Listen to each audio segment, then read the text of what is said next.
If you're disciplined, in fact, that's almost what discipline means. Discipline means that you're capable of making sacrifices, because you're not disciplined if you just do something you want more rather than something that you're doing. That's not discipline. Maybe that works and great. If your life is working out that way, great, man, but that isn't discipline. Discipline is when you want to do something right now, and instead you think, no, I'm going to forestall my gratification, maybe forever, but certainly for a very long period of time, medium to long period of time, and you concentrate on something that you think will bear fruit in the medium to long run. And so you look into the future and you decide that by making today a little less impulsively pleasurable, shall we say, you'll make tomorrow a little bit more secure and productive. And then you actually do it too. And that's difficult, you know, and people watched the successful succeed and the unsuccessful fail for thousands and thousands of years, and we thought it over and we drew a conclusion. The successful among us sacrifice. The successful among us delay gratification. The successful among us bargain with the future.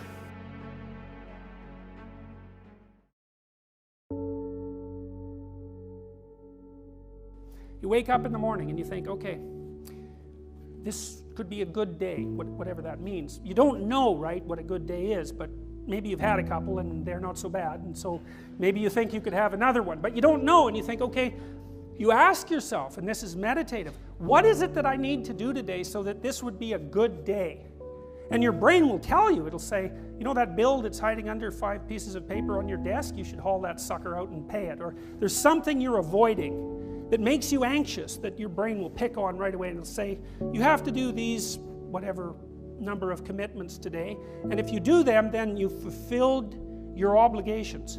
And if you listen to yourself and do the difficult things that yourself tells you to do, the idea is you don't have to compute the utopian future, because following what it is that you tell yourself to do every moment is the best path to whatever the best outcome is. So you might say, well, at least you can start your self-organization by improving those things around you that are self-evidently not good. And that's easy, man. Anybody can do this. You can sit down for 10 minutes, say, well, I'm going to be honest with myself. Like, oh, that's a horrible thing to do. I'm going to be honest with myself. Okay, I'm probably doing a dozen stupid things that I could quit doing that are making my life more wretched, and also the people around me. And so you think, okay, what are those things? And you know, if you really want to know, you have to want to know. And you're going to get a bunch of information that you don't want to hear, but you'll know it's true, and you already knew it in some sense.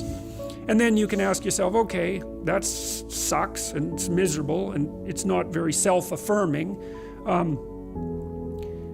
Is there one of those things I would be willing to do something about, that I would actually do something about, you know, that I could do something about, that I would do something about, which is also another horrible question, because as soon as you get an answer to that, then you have a responsibility, right? It's like, oh God, I have to go do that. And it's something you don't want to do.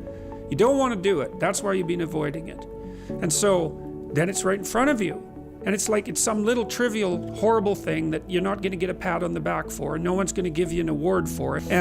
But then you go do it. That's kind of humility, I would say. And then you keep doing that.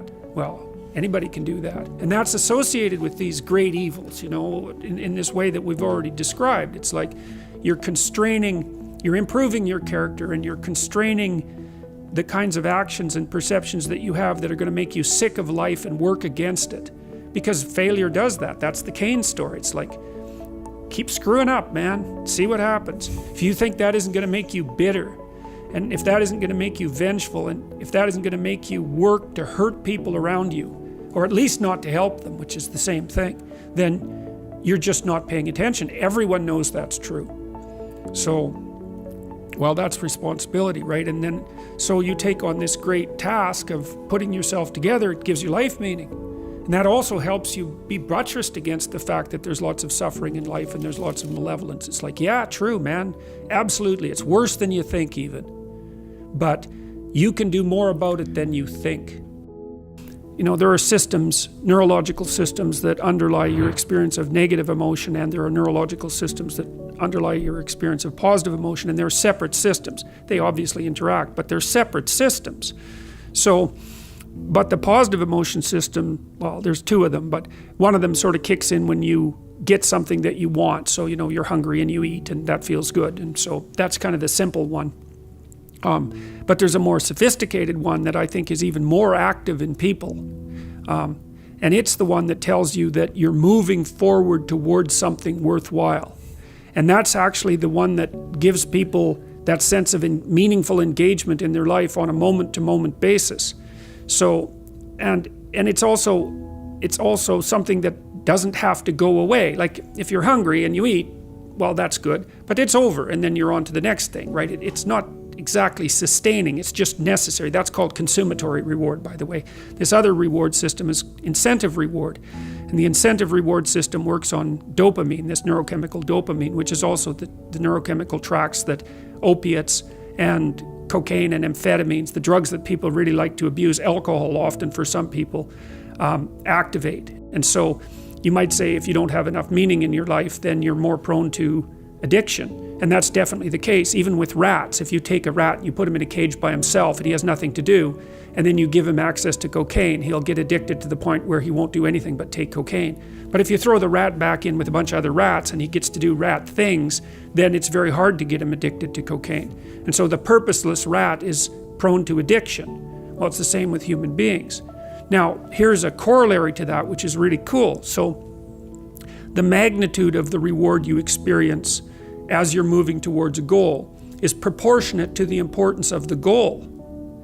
So that means the more important the goal you pick, the more possibility there is for the kind of reward, let's say, it's really a state of being that is life-affirming. And it is directly life-affirming in that, like if you're in a football game and it's an important football game and maybe you break a finger, and normally that's a problem. It hurts and you're going to stop doing whatever you're doing. But if you're right in the middle of the game, then you'll be so amped up on this reward system that it's analgesic. It stops the pain. It also suppresses anxiety.